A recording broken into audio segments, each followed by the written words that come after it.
ہاں باقی حضرت جی یہ بات ہمیشہ یاد رکھنا جنوں اسی بھرن نکلے ہیں نا کسی کو بھی نہیں بھریا جانا ہے تو نہ ہی بھریا گیا اج تک کسی کو. حضرت جو میں نے آیا کریمہ تلاوت کی نا مولانا روم رحمۃ اللہ تعالی علیہ حضرت نے تو بڑی بڑی حضرت جی خوبصورت مثالیں دے کے بڑے بڑے دقیق مسائل آسان کر دیے. لیکن حضرت جی ہماری جانے والا مثنوی کہتے کس کو ہیں سانوں تو ہوں پتہ ہے کہ اے سیمسنگ کیڑا ہے تے اے جناب اے ایپل دا کیڑا ماڈل ہے. ہمیں تو اب اس چیز کا پتہ ہے حضرت جی. ہماری جانے بلا مکتوبات امام ربانی کیا ہیں حضرت. ہماری جانے بلا کتابیں حضرت کون خریدتا ہے. 1.5 لاکھ کا موبائل خریدنے کو تیار ہیں لیکن حضرت ہمارے گھر میں کوئی کتاب نہیں ہے. نہیں کھولو حضرت جی ہمارے بڑے ہمیں بہت کچھ دے کے گئے ہیں بہت کچھ دے کے گئے ہیں. وہ بھائی اپنے ماشاء اللہ علماء موجود ہیں ان سے پوچھ کے حضرت اپنے فون میں ڈاؤن لوڈ کر لو اور پڑھو حضرت جی آپ کو پتہ چلے ہمارے بڑوں نے کیا کیا دیا. تو مولانا روم رحمۃ اللہ تعالیٰ نے اس میں ایک بڑی خوبصورت مثال بیان کرتے ہیں. آپ فرماتے ہیں وہ بارش برسی تھی اور موسم بڑا خوشگوار تھا تو بادشاہ وقت اپنے باغ میں بیٹھا تھا. ساری اس کی کابینہ بھی حاضر خدمت تھی. پیچھے جناب وہ سپاہی وہ نیزے لیے کھڑے تھے. تو بادشاہ کی نا نظر پڑی دور ایک جاتے ہوئے ایک بوڑھے فقیر پہ. اور جتنے حضرت جی یہ یہاں دوست بیٹھے ہو بڑا دھیان رکھنا. امیر المومنین حضرت سیدنا عمر بن خطاب رضی اللہ تعالیٰ عنہ کی لکھا ہے کہ آپ نے ایک بوڑھے بندے کو نا بھیک مانگتے دیکھا تو حضرت عمر رضی اللہ تعالیٰ عنہ اسے دیکھ کے رو پڑے. تو جو دیگر ساتھ صحاب تھے انہوں نے عرض کی امیر المومنین بھکاری ہے تو آپ اس کو دیکھ کے کیوں رو رہے ہیں. آپ نے فرمایا اس لیے رو رہا ہوں یہ وہ ہے جس نے اپنی جوانی ضائع کی اور اللہ نے اس کا بڑھاپا ضائع کر دیا. ہاں اپنی جوانی بڑی سونی گزاری ہو بڑی پاک گزاری ہو.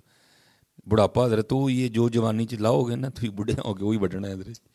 اپنی جوانی سونی گزارو پاک صاف ستھری جوانی گزارو حضرت. وہ دیکھا حضرت جی بڈھا بندہ ہے تو منگن ڈیا ہے. وہ پیچھے کھڑے سپاہی کو کہا وہ بڈھا فقیر لبا تینوں بھی. انہوں نے کہا جی جناب. جا یار بلا کے لیا سوں بڈھا ویلا ہے منگن ڈیا ہے منو اللہ نے بادشاہیاں دیتی ہیں دل کرتا ہے انہوں کچھ جگیر دے دیاں چلو ادا بڑھاپا سونا لنگ جائے. وہ سپاہی جناب بھاگتا بھاگتا مولانا روم فرماتے ہیں گیا اور اس کو جا کے نا فقیر کو کہتا ہے فقیرہ تیرے پاک جاگ پہ نہیں.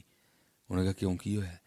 انہوں نے کہا بادشاہ نو تیرے تے پیار آیا ہے تو کہتا جا نو بلا کے لیا میرا دل کردا میں دی فقیری نو امیری چ بدل دیاں. تو کیونکہ حضرت وہ عام فقیر تو نہیں تھا نا وہ تو وہ فقیر تھا جس کے لیے غالب نے کہا ہے بدل کر بھیس فقیروں کا غالب تماشا اہل کرم دیکھتے ہیں. وہ لوگوں کا فقیر نہیں تھا وہ تو حضور نبی علیہ الصلوۃ والسلام کا فقیر تھا.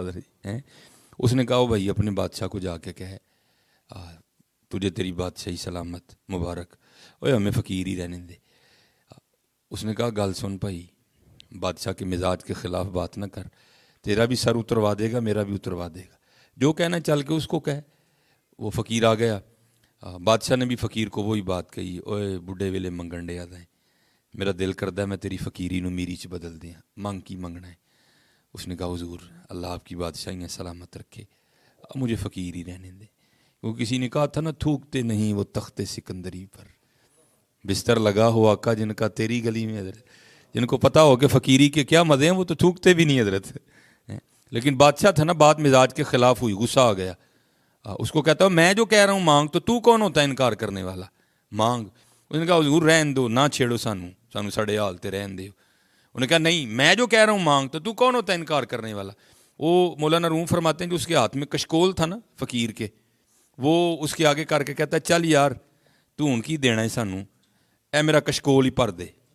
وہ بادشاہ تنزیہ مسکرایا اور کہنے لگا نکلے ہے نا فقیر دا فقیر ہی اور کچھ مانگتا تو صحیح یہ تیرے کشکول کو بھرنا کون سا مشکل کام ہے. یہ دیکھ میرے گلے میں کتنی مالائیں ہیں آدھی بھی ڈالوں تو تیرا کشکول بھر جائے گا. فقیر نے کہا جناب جدو بھرو گے پھر اس دن ویکھاں گے بھی ایسی.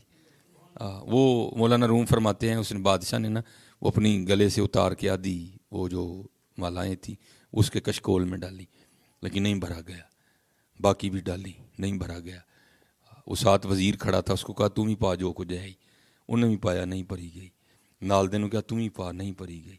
سب نے ڈال دیا لیکن کشکول نہیں بھرا گیا. اب کشکول چھوٹا سا اتنا کچھ ڈال دیا بھرا نہیں گیا. بڑا حیران ہوا. اس نے وزیر خزانہ کو کہا جاؤ 2-3 مٹکے لاؤ اشرفیوں کی, اور لا کے نا اس کے کشکول میں ڈالو, 2-3 سے بھر جائے گا بس.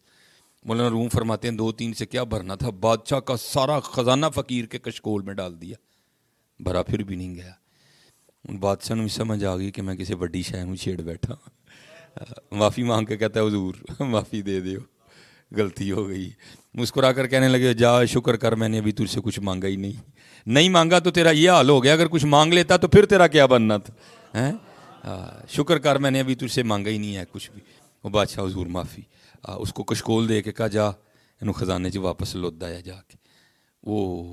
اب وہ کہتا ہے حضور کشکول بعد 'چ لداں گے, پہلے مینوں اے تے دسو اے نکا جہا کولا ہے ایڈا ہے, میری ساری سلطنت دا خزانہ پہاڑے ہے, بھریا نہیں گیا, اے راز کی ہے.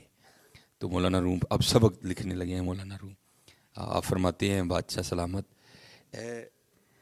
اے خاشاں دا کولا ہے, اینو قبر دی مٹی دے علاوہ کوئی بھی نہیں بھر سکتا.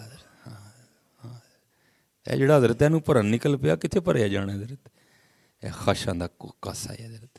اینو اے دل مراد لیا نا, مولانا روم نے سمجھایا ہے, اے حضرت اے نہیں بھریا گیا کسی کو.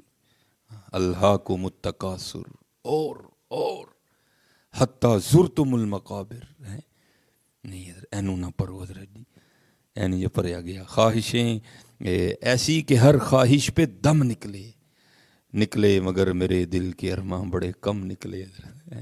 جو اس کے پیچھے نکل گیا کچھ بھی نہیں. اپنے اللہ اور اللہ دے رسول علیہ الصلوۃ والسلام نہ لاؤ, پھر دیکھو حضرت جی کرم ہوندا ہے کہ نہیں ہوندا کوئی.